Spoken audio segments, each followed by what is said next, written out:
shorty from Barbados. Did it hurt when you fell from heaven? Well, I can't fight Halo. Last time I seen a shorty like you, my crib had cable. I don't remember the last time that my crib had cable. Take my hand, I say, hey, shorty from Barbados. Did it hurt when you fell from heaven? Well, I can't fight Halo.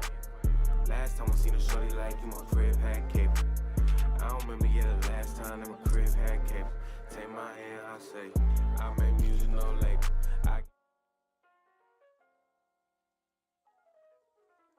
Welcome back to the Circle Club.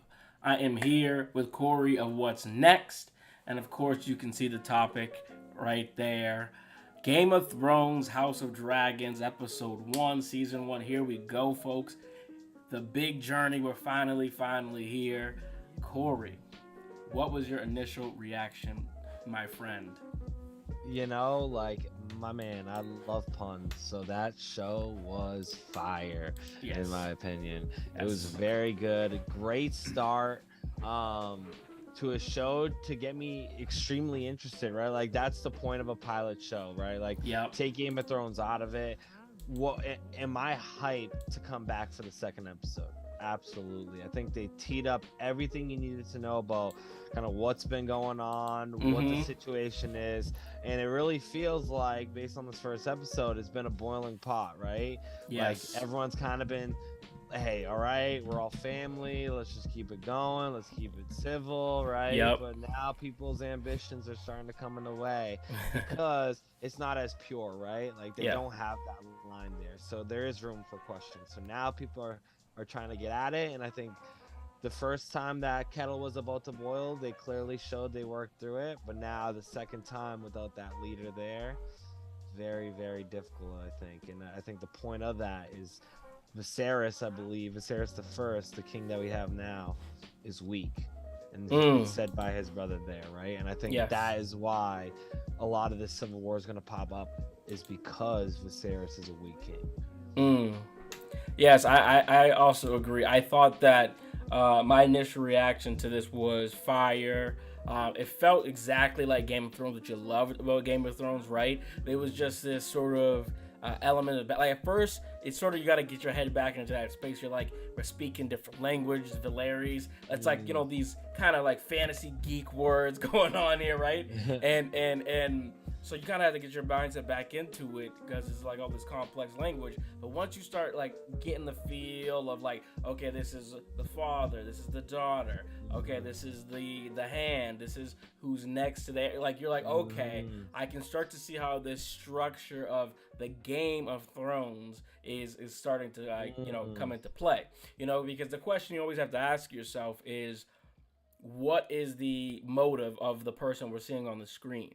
You know, that was a big thing that we learned from watching the original Game of Thrones series, is that everyone who's on screen, they have a motive, they have, you know, their own goals, plan.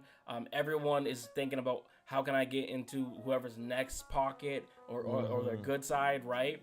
My first reaction to this was, I was at first a little shocked. So just disclaimer, we haven't read the books, we're not looking up theories, so we're just watching this as TV fans, and we think that could be the best way to do it, possibly, because if you dive into the fan theories and what happens in the books, sometimes that can kind of misguide you, because this is a television show, right? It's different from the book, so they can, as we saw in Game of Thrones, go their own route.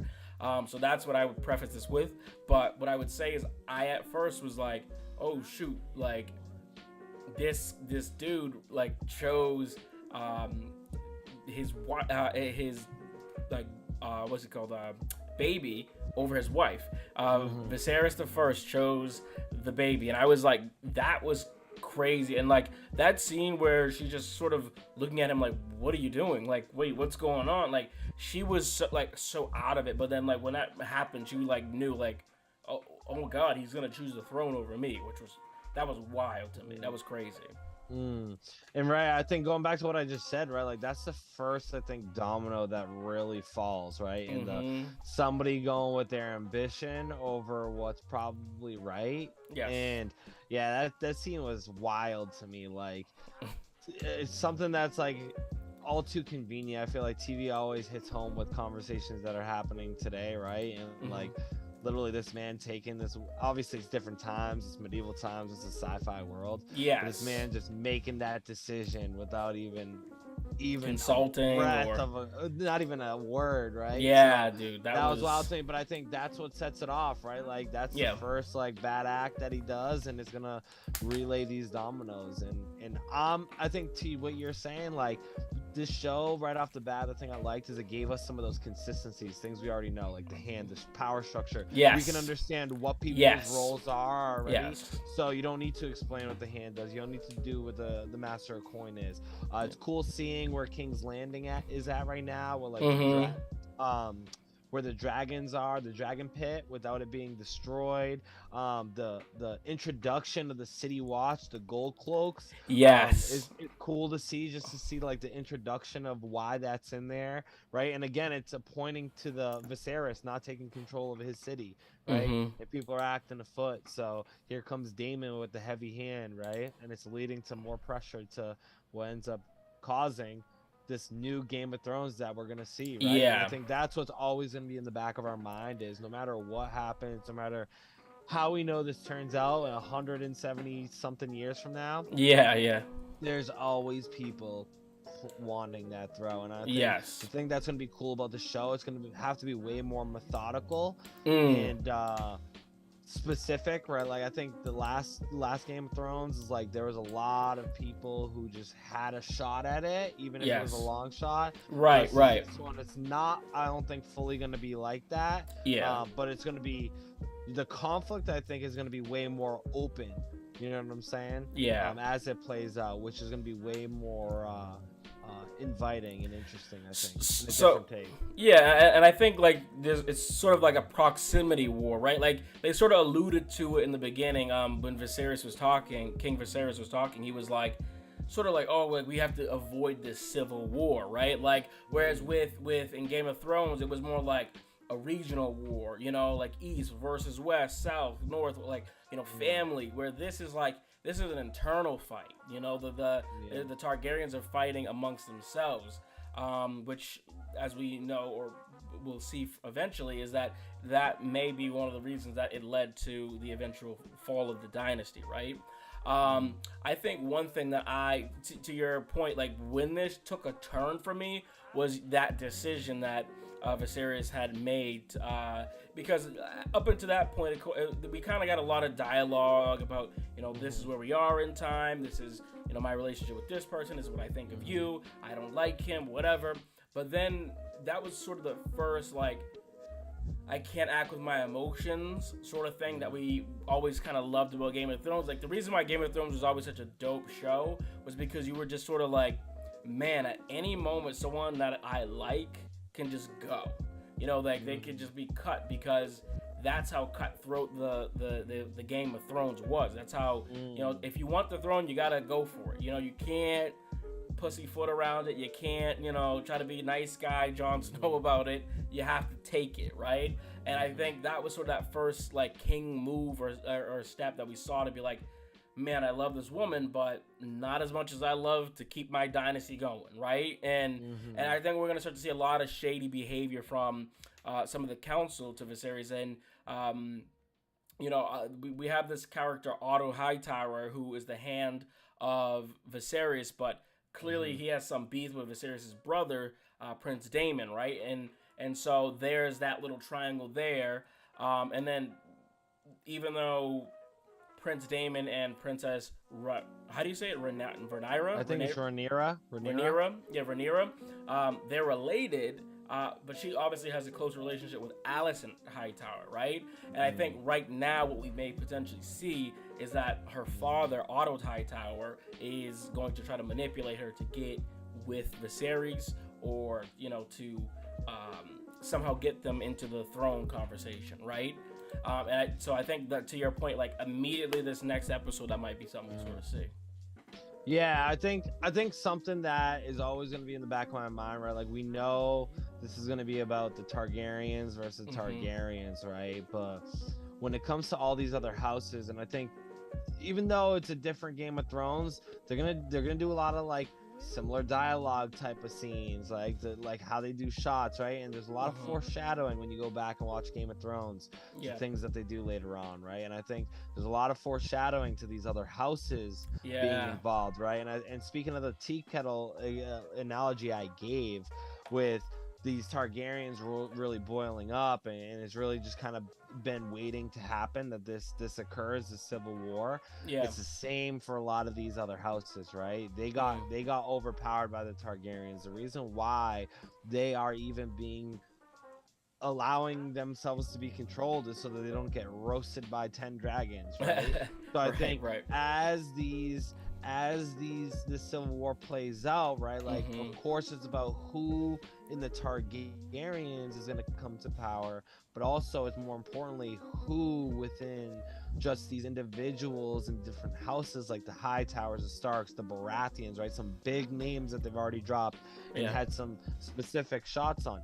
How do they rise to power throughout this to set themselves up leading to Game of Thrones, right? And I think that's something that you can't look past, because as we know, we've never seen the Hightowers from Game of Thrones, right? So where do they fall off within this, right? How do the Baratheons continue to lift themselves up to be the ones that overtake the Targaryens, right? So that's things I'm also interested beyond just the who wins the Targaryen civil war. Right, and again, that's another Game of Thrones thing, is that they have the A plot, but there's plot B, there's plot C, there's D, E, F, right? Like all these other smaller things going on. And speaking of what we did like, to kind of piggyback off what you said, I really did like that we got to see a little bit of a ancestral Stark. We got to see the Baratheon there, right? And like we also even get to see, like, I like that little line where it's like, I think Rhaenyra was like, who, Rhaenyra.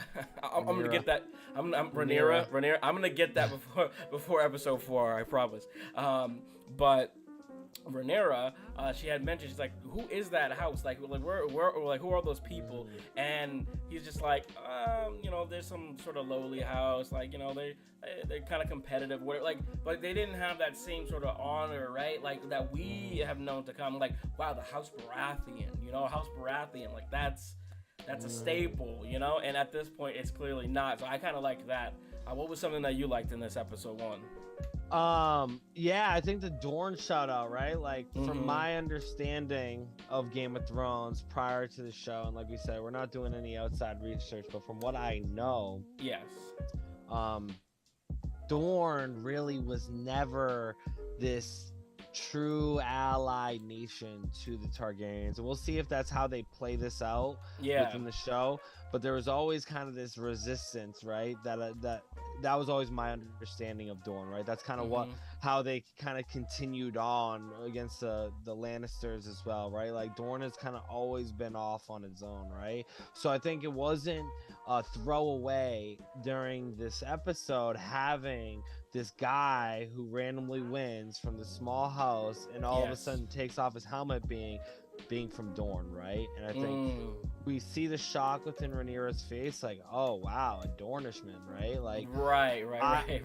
There's gonna be some type of wrinkle going on here with Dorne, and I'm curious, and again, I have no idea how this plays out. If Rhaenyra is, I feel like Rhaenyra's got some love angles going on here with this dude from Dorne.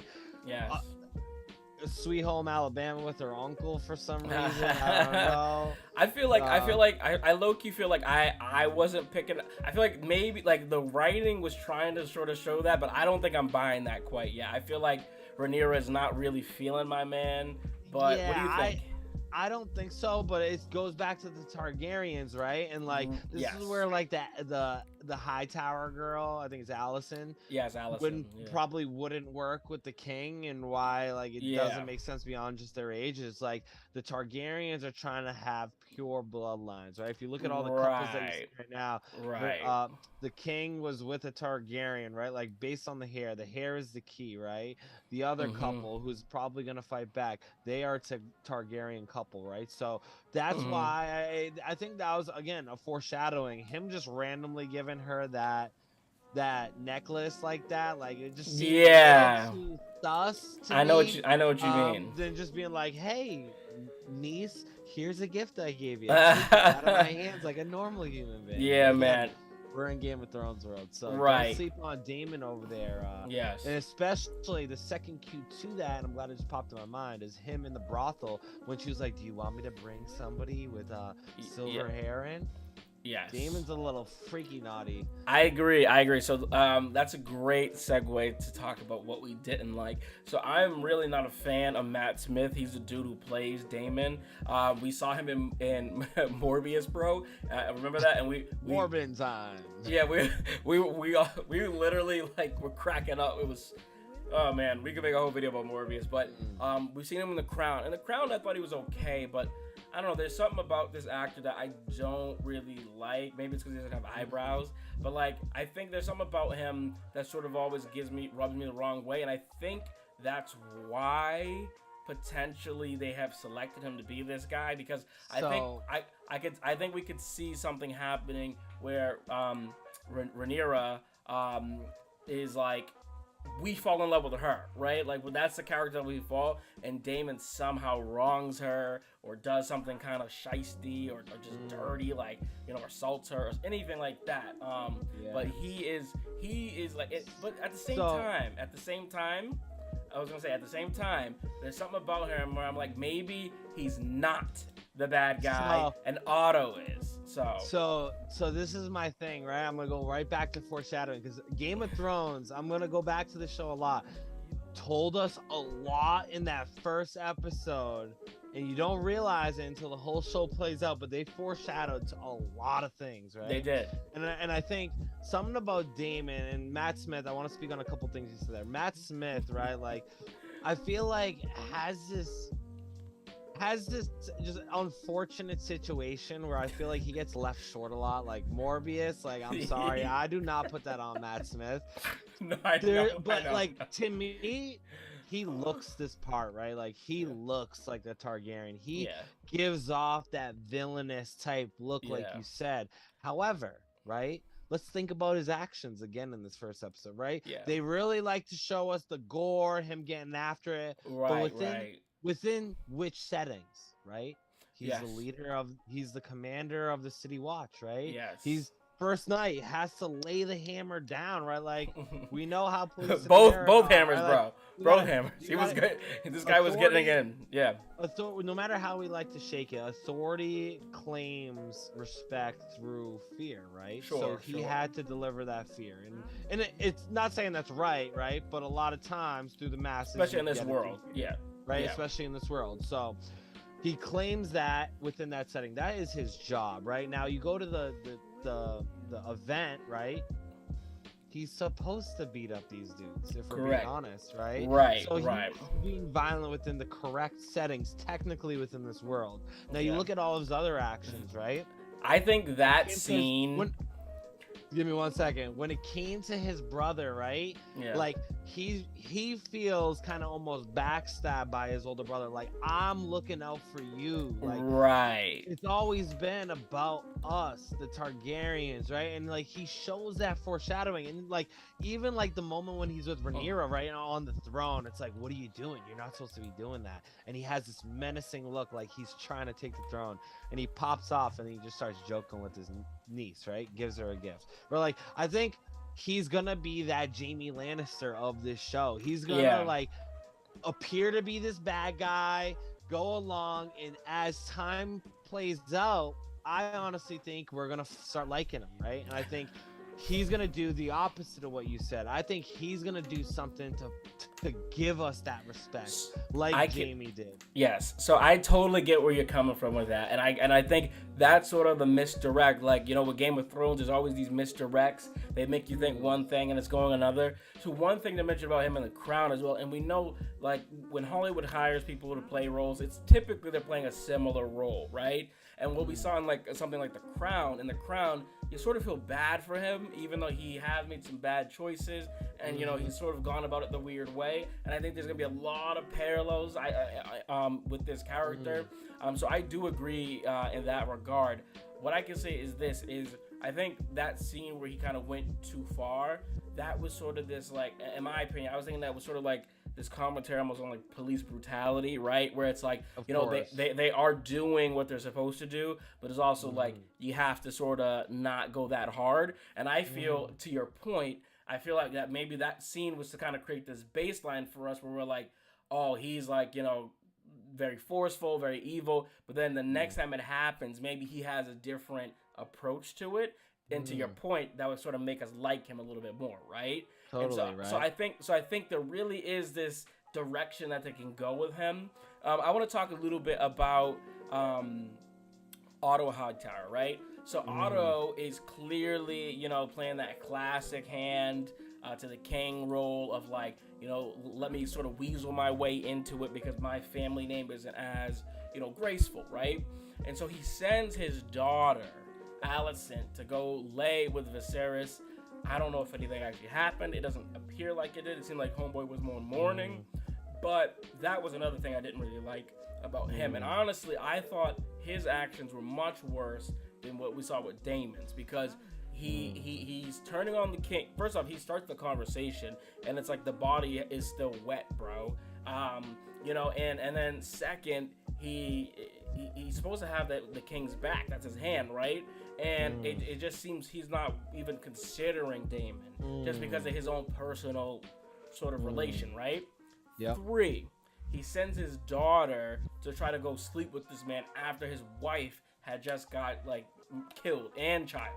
You know what I'm saying? Like that dude's a weasel, and I think that we're definitely going to hate this guy by the end of it. What did you feel? So, like Daemon said, I think Mr. Hightower might be a see you next Tuesday, right? So, a lot of the things you just said, I agree with, right? But the thing to me is, right, like if Daemon, right, is let's look at the path again. If Daemon's supposed to take this throne, right, from Viserys, and that's like how it's supposed to be, and his first thought is, we need to address this because Daemon can't be it. Why are you so concerned? I know you and Daemon got beef, right? But you're a Hightower, bro. You're not a Targaryen. You ain't. You're not. This ain't your lane right now. Right. Like, you're speaking out of tongue, basically. You're speaking. Yeah, I know you're the hand, but you're speaking out of tongue, right? And it proves that, right? Because of how Viserys acts towards it, right? So why does he do that? I think, right? He is, to my point, these houses are trying to wheedle the way out, get themselves higher, right? Yep. And Daemon can sense that Hightower is a sketchy dude. And that is, I think Hightower is going to be our Littlefinger, really. Like, he is twiddling the thumbs, working it all. No eyes are on him. And Daemon is that first sniff of, yeah, this is fishy, right? And I think there's no coincidence that we don't know. We haven't seen the Hightowers in the Game of Thrones from later on, right? So if your family isn't even around anymore, your family must have done something to get your name right. Yeah, and you got to be doing some Weasley things, right? Right. And I think when you look at this family, right? It's the clear-cut one that we've been given in episode 1 as a prominent family, because we've heard the Stark, we've heard Baratheon, we know the Targaryens, we got this Hightower. Yep. There's no other bigger houses I've heard of yet, right? And the Valerians, which is the black guy, and then that Dornish group, right? So like to your point, very few. So right, so that's telling me again, if this is the pilot episode, that means it's really important, which leads me to believe that Hightower definitely probably is a Littlefinger weasel type. Yeah, and he's probably stirring up all these other houses to help rise up, because I don't think it's a coincidence that he's always referencing the Baratheon that's on the table, right? And referencing all these other people who aren't Targaryens. And if you notice, the other Targaryen did say Daemon absolutely has a right to it, right? So yes. The Targaryens can't be blinded, and we know they are going to be blinded by the Civil War, but there is going to be, like they said, crows coming to flock. I thought that was a dope line, by the way. We'll have to get that line exactly for next week. I'm gonna make a note, because that was a fire line that he said. He was like, he was like, you know, the crows have come to roast or something like that. I was like, whoa, Yeah, something. That was bars. Let me ask you real quick before we move on to the favorite and worst characters. So we did see that Lord Corlys, Valerian, his wife was the original heir to the throne, right? But they were like, oh, she's a woman, so we're not gonna give her the throne. Do you think that they will sort of play more on the Targaryen side, or trying to take the throne back to themselves? Well, this is my thought. This is where the interesting aspect lies, right? Like, yeah. When you think of a civil war, you're thinking really two sides, right? One side and the other. Yeah. But I think there's really three sides going on right here. And this is where the Daemon and Rhaenyra thing might come into play, right? Yeah. Because as far as casting goes, I don't think we know there's an older Rhaenyra within the show. There's not an older Daemon. Okay. I don't think that's a coincidence. So if you're doing a civil war, it's most likely going to be between two people. So this helps my theory of I think Daemon and Rhaenyra might come together. But that being said, right, you have these two queens going up against each other, which makes the conflict very interesting, because the argument against Rhaenyra being the first queen completely contradicts the other girl, right? That's exactly right. So now it's going back to, okay, like, she has the male heir, right? She had almost a second base case before. I can totally get her claim, right? But if Daemon comes stumbling in and he starts bunning his niece and they have a child and it's a male, I mean, Daemon was the original heir to Viserys. Yes. Rhaenyra is the actual heir proclaimed to Viserys. Now, if they have a son, I mean, you got like two legitimate claims here, right? So I don't know. It just sounds so interesting already. That's what I'm saying. So that's what I'm saying. I'm like, that we have so many different angles, and that's not even to include the outside houses that could potentially be like, you know, we're not gonna accept a woman on the throne. Also, do not sleep on this. I'm so glad I just remembered this. Do not sleep on this hidden enemy in Essos that they already teased this first episode. The alliance or whatever, I don't know what they called it exactly, but it's basically an alliance in Essos. And the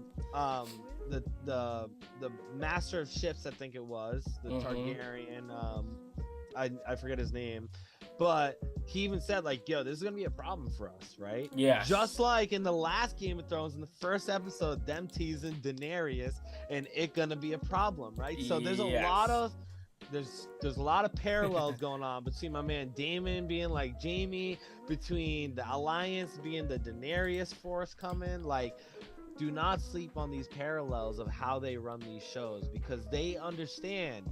Although the last season of Game of Thrones flopped, there were 7 seasons of pure gold algorithm there, right? And so that had more to do as well with the fact that they had the source material. So they have plenty of source material for this too. So I think this is gonna be just absolute. I honestly think this could be better than Game of Thrones if they just nail it and kind of keep us really excited, like, because that ending is honestly the most important thing. Like, honestly, if we get a tease, like, and I like how they potentially might jump time too, right? So that also gives them sort of this advantage of, like, they can have all this gray area in between. So if they want to go back, it can be like Westworld. They could pull elements of Westworld right now, where they're telling you like half stories, and it's not till like a specific point that they tie the pieces together a little bit for you. You're like, whoa. That's why this, right? And Westworld is an HBO property, people. Absolutely, exactly. And it all works together. They all have the same producers, teams, and all that. They work together. One quick more note about Matt Smith, not to rag on this dude too much, but it could also just be that he doesn't have a older actor because he's older himself, so he can just play an older version of himself. So that is also a possibility. Or just screams importance. I might just lean on that. Yeah. It could, right? Yeah. All right, so let's talk favorite and worst characters before we get into predictions. Who was your favorite and worst character from episode 1? You are gonna be baffled by this pick, but my favorite character is Daemon Targaryen. Honestly, I love Daemon. Daemon to me is like this. You're rooting for the bad boy. That's what it is. You know who he reminds me of a little bit? He reminds me of the Man in Black from Westeros. Like this guy who like seems bad, but you just want to root for him. You know what I'm saying? Right. I know what you mean. Like I said, you obviously if you're at this point, you watch this whole video, you hear my automatic theory on Daemon already from episode 1. So if we get to season 7, I'm coming back and calling this out. Calling a shot, Babe Ruth. But Daemon is my favorite character so far. Not to mention his outfit, bro. Like how gangsta was that outfit? Yeah. Who did he pay to get that outfit? Because I need that for Comic-Con. I think that thing was elite. Yeah. Worst character. Honestly, it's got to be Viserys, bro. How are you gonna do that to your wife like that? Really? I can't respect the move. I can't respect the move. And not only that, my man switched up on his brother after just hearing 3 words out of his mouth. Yeah, I mean, look, you're a Scorpio. I'm a Scorpio. We're both loyalty, bro. Like switched up on your brother. This man had no defended him to the core, and then you hear he just gives you a little disrespect, and now you're riding with the other houses. In Varys' defense, though, he was kind of mouthing off a little bit too much about the throne, right? Totally. But as he said, everyone mourns in different ways, right? But he was like, but you didn't even come check on me. So that's kind of fucked up too, you know. So like, I kind of see both sides. I do see both. Totally. I think these brothers might actually, as you said, there might be some good blood here. I think the thing about Viserys though, to me, is like, it's just the weakness, bro. My guy just like, you're the king. Yes. You just seem so frail, bro. Yes. Frail. Yes. Like even your daughter's like, oh, my dad doesn't even love me. Like this dude just off in the world. Like what are you doing, bro? Like you should be running. You should be running around like you got 3 legs. That's how I'd be doing it if I was king. So totally, bro. and Daemon, like I think Daemon is gonna be a fun character. I think he's gonna be a good character. And definitely interesting. And like he said, like I've had your back. I would love for Daemon to be almost like a Professor Snape sort of character, where you think you hate him the whole time, and then it's just boom 180. I think, and I can see it setting up. Yeah, I mean that would be dope, right? That would be dope. My favorite character was, even though I can't pronounce her name, is Rhaenyra. I think that got it. Hey, give him a round of applause, people. Let's go. She was my favorite just because I felt it was interesting. Like obviously they're related, but you could see elements of Dany in her.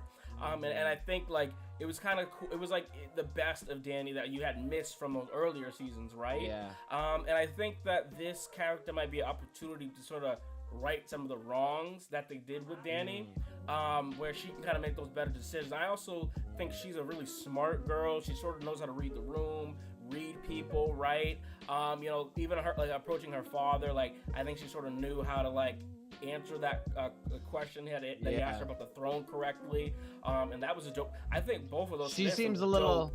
Yeah, she seems a little bit more put together, where like Dany had to like figure it out as she went. Like she didn't really have, and I think that not to cut you off, but that's probably what like leads to Dany's downfall. Like she was very reliant on her council, on the people to support her, and when she started losing all those pillars towards the end, she just went mad. I also think with Rhaenyra, I think it'll be interesting to see this relationship she has with Alicent, who's clearly her girl, right? So, like, I'm interested to see how that all turns out, and then like with the slime ball dad. To me, Otto Hightower is like, I mean, he's got to be up there, but like, I just think, and we don't know the history of him and Daemon yet, right? So maybe there's sort of a reason, but I felt like I said, like to me, if you're my number 2, right? Like, bro. Like you, Corey, are my big cat, you know, of the Circle Club. If you are making quick judgments like that to me, and like doesn't even seem like you thought about it. Just I'm like, man, like you're not doing your job, right? Like even though Daemon has wronged you or done bad things, like this your job is to look at every option, and he was just too quick to shut that down. And then we see this sort of manipulative play where he sends his daughter. To me, sending your daughter to smash your boy or whatever to get the that is probably worse than trying to choose the heir, in my opinion. Yeah, that was like slimy, bro. And and you know she's girls with Rhaenyra too. I think especially if you are supposed to be his right hand man, right? Like you are the hand. There are discussions that can be had between the king and the hand, and you do not need the council, right? Correct. And I think that's something that you tee up, like, hey, my king, like, so sorry. I'm sorry. This is something that we need to be discussing soon, right? Like, right now, we pray with you. I need you to start thinking about what your heir situation is, and off the bat, like it's a soft tease, right? Like, hey, we need to talk about this, not jam the dude up when there's like 6 people around, right? And clearly is not the time. You know what I'm saying? Also, that little line he said, wear something that your mother did, makes me wonder, think, like, did Hightower's wife potentially have a thing with Viserys? Because that sounded like a bitter line almost, right? Like, it sounded like he said something, he's like, oh, wear that thing that your mother wore, you know? Like, I took it more so as, I mean, it definitely could be a call to something that shows up later on, right? Like, I think the way I took it in the moment was that it was him really signifying to her, like, hey, I want you to go put on be a woman tonight, him, right?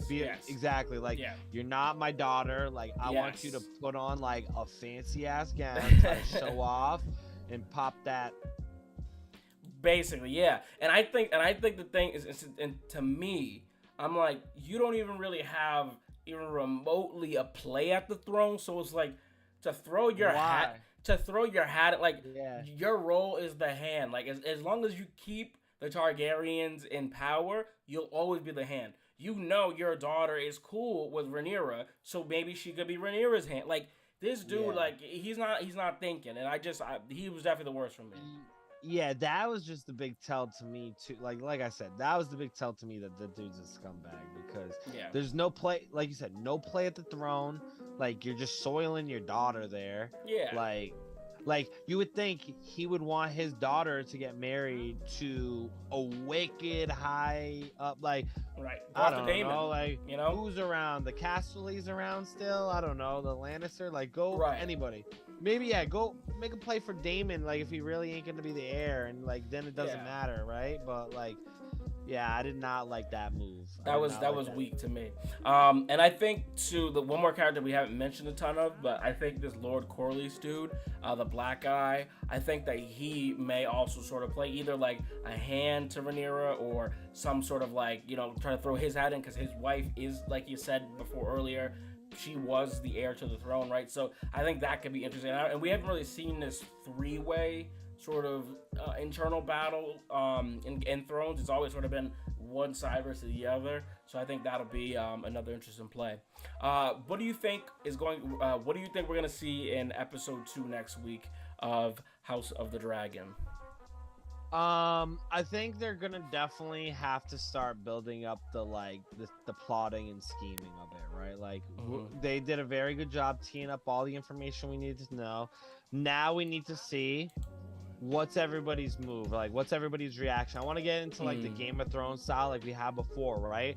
Yes. Let's branch off now, right? Let's branch off. Let's go see what these people are plotting on doing. Let's go see what Daemon's plotting on doing. Let's see what Rhaenyra's plotting on doing, right? Like, I want to see that, right? Like, I want to see the different stories in motion and diverge. I want to see who's gonna get involved, right? And like, one thing that's important to me is, I think, not just like, okay, let's start seeing the plotting, obviously that's gonna happen, but I really want to start seeing some of these other houses that are involved, right? I think that's gonna come through this episode, and that's what I mean by plotting. I want to see who are these different like entities that have these different motives. who are they going to lean on to try to help their cause, right? Like, obviously, we know Daemon still got that city wall. Even though he's not going to be there, he's low-key got a little army within King's Landing loyal to him, right? Now he's going back to the Vale, I think it is, for his wife, right? Which we know the Knights of the Vale are legit, right? So, like, we're gonna get the Vale involved there most likely. Where is the guy that you were just saying, right? Like, where's Lord Corlys, where's he? Lord Corlys, yeah. That's gonna be my trouble, yeah. right? I got Rhaenyra down, perfect. I'm gonna take that one. I'm gonna push that one to next week, guys. Don't even take that because I might be pronouncing it wrong too, bro. Yeah, so anyways, that's what I really want to see, right? Like I said, we've only seen the Hightowers. We got a quick tease at the Baratheons and Starks, some low-level Dornish house, the Hightowers and Targaryens. I want to see these other players. Who else is involved? Who's controlling what areas, right? Like, are the Lannisters in power at this point, right? Or is it the Castles? I don't know. Like, I didn't read the books, like I said, but I knew that story's there from Game of Thrones, right? Yeah, right. And that's what I really want to see, right? Like, and who's in Harrenhal? That's something too. Like at the beginning of the episode, the King was holding his meeting in Harrenhal. Where are these other families? Let me see the whole. Let me see the whole picture of Westeros, because I know we got time to play out the Civil War, right? Yes. Bring me all the players. Bring me the pawns. Bring me the bishops. Bring me the rooks, right? Yeah. That's what I'm looking to see. Hopefully this next episode. So I 1,000% agree with you. I think all of those things are spot on. There's some things we'll see. I think, to your point, the world building. We definitely need to see more of that. What else is going on during this time? How is the world different than Game of Thrones, right? For a lack of a better comparison, Game of Thrones had the iPhone 7. What's the iPhone 1 look like in House of the Dragon? You know what I mean? Like, what's the technology like? What's the world like? How, like, we know that they have these dragons. How many are there? Like, how many dragons are we gonna see this season? Is Rhaenyra going to this next episode? Is she gonna start sort of plotting and thinking about how she takes the throne? Is she going to start thinking about who her council is? These are some of the questions that I'm really interested in. We have this Dorne character, right? Like, how do they play into all of this? And then ultimately, I think I just want to see more of Daemon, as you said, and see how that all plays out. As you said, we know the Targaryens. They like their incest. They like to, keep the bloodline pure. So I definitely think we're going to start to see Daemon have this play on Rhaenyra. However, I think he might be a little bit more calculated than we think, because I think in Game of Thrones we saw a lot of like uncalculated men who thought they were calculated, right? A lot of men acting on their emotions. I think, as you said, Daemon is a warrior, right? He is, a soldier of the highest magnitude that could be, and he is going to be way more calculated and not act as emotional, I think. So I think we're going to see that next episode as well. So that's Big Brother listening. But yeah, that's my next episode predictions. Corey, episode 1.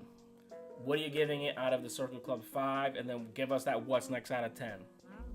If I had to give it out of 5, honestly, like, the job of a pilot show is to give you everything you need to know to understand what's about to happen, right? And build enough excitement that gets you very anxious to come back for the second. Yeah. And I thought this episode honestly did a perfect job of that, right? Like, for me to come off Game of Thrones and the stinker they had last time, I know I really want a great season. When it comes to that first show, to make sure you get off on the right foot, really get that first impression down, because if this one was a stinker, a lot of people are going to start being like, oh God, here we go. Here we go. Right. I'm giving it what it deserves. I'm giving it a 5 out of 5. Hey! And on the what's next scale, I'm honestly gonna give it a solid 9.99999. There we go, bro. Yeah, see, I thought I was gonna be the one gassing this up, but bro, I'm sitting here like, let's go, I'm fucking hyped, dude. Like, bro, we're back. So I'm hyped about this. So it definitely did. Goody boys. Yeah, I would say definitely 5 out of 5 for me. Like, I would highly recommend this. This feels like, again, this is too early to say this episode 1, but it feels like they may have learned the mistakes of Game of Thrones, and like, because they're giving us stuff way faster, contextualizing it a lot more efficient, because we know, as you said, you don't have to explain what a hand is to us. We've seen that, right? We know some of this language, so I think that's gonna like play into it as well. On the what's next scale, I would give it a 9.9 as well.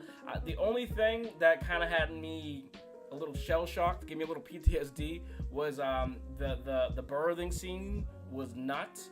That was a lot.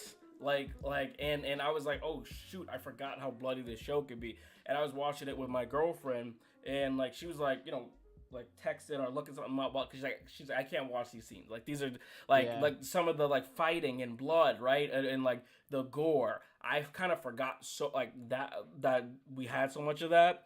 Even like the sex scene, right, in the brothel. Like I was like, whoa, kind of threw me off. So I think, but by comparison of Game of Thrones, believe it or not, it was a step back.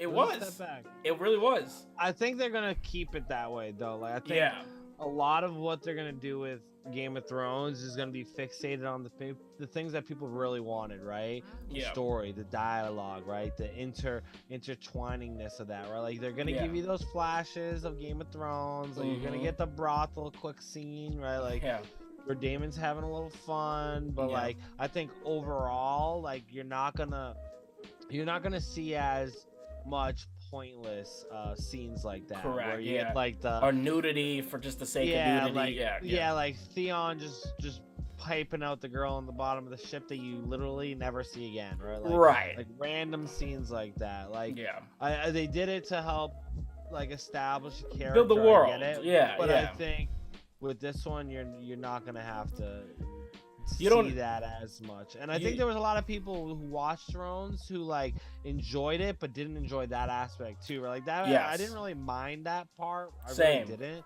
But I know a lot of people that didn't like it, right? But loved Thrones, and they just wish that took a step back. So maybe that's where they hit that Westworld meter, right, and knock it down from a 10 to like a 7. Yes.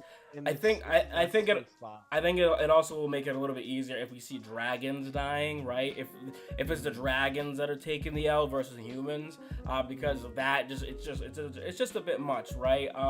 And I think that like you said, I didn't mind it, but it was just not it.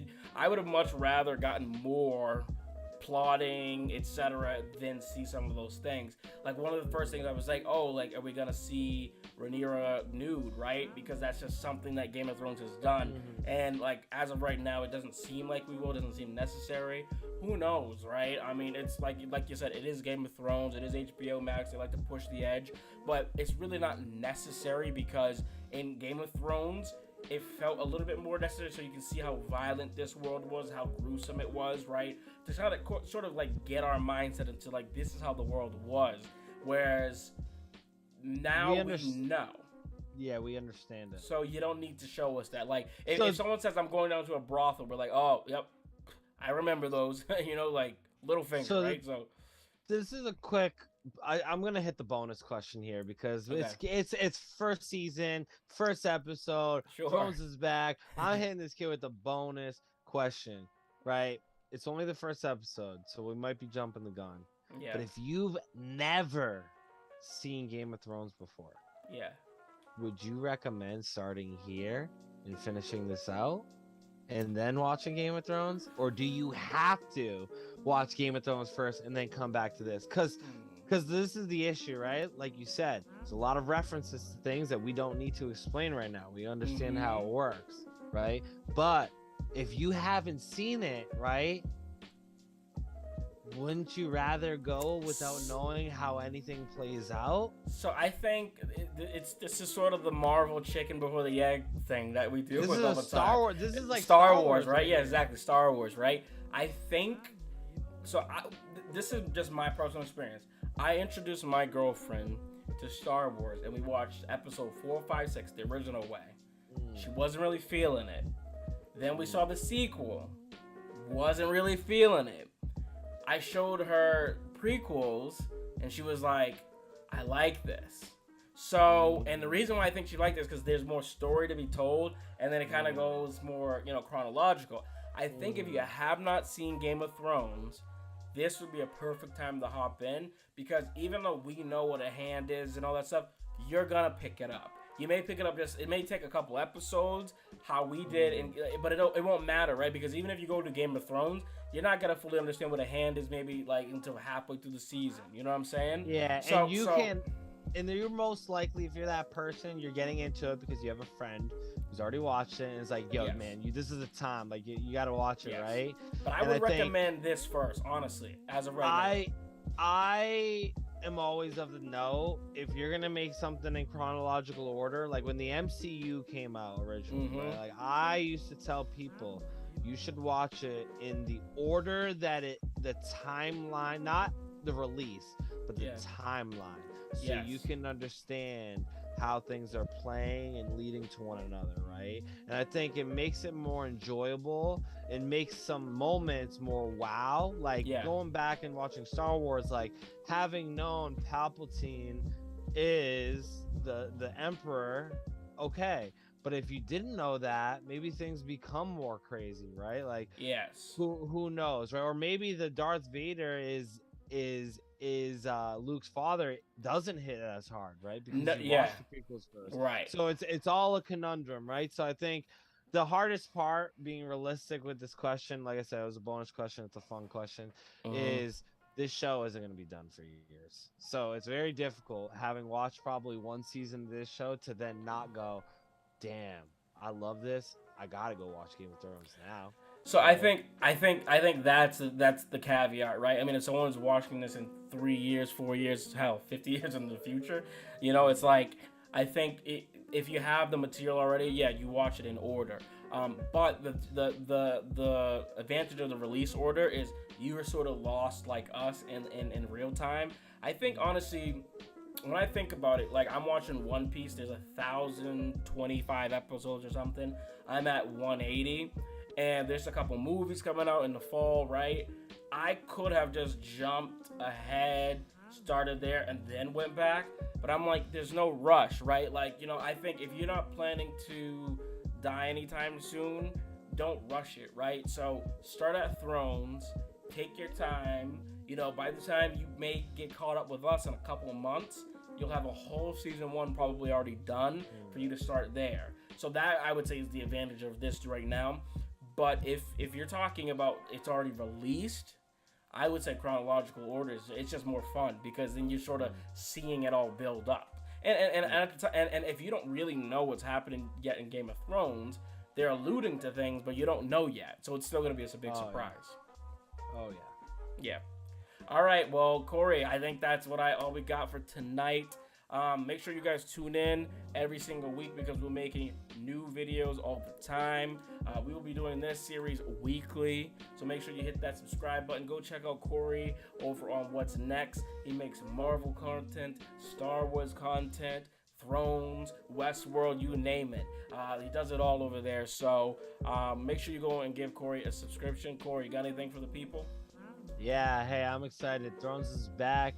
Like my man said, I cover all different things, but this is something that's really true and dear to my heart. Game of Thrones is my favorite show of all time. So to get another piece and taste of it, I'm going to be here every week for you guys, stirring up the pot. Absolutely. All right. We'll see you guys next week. Make sure you send this out to a friend. Comment and answer some of these questions. And remember, be kind to the comments. Do your own thing. Don't let other people influence you. That's why we always say, just be you. Be you. Peace.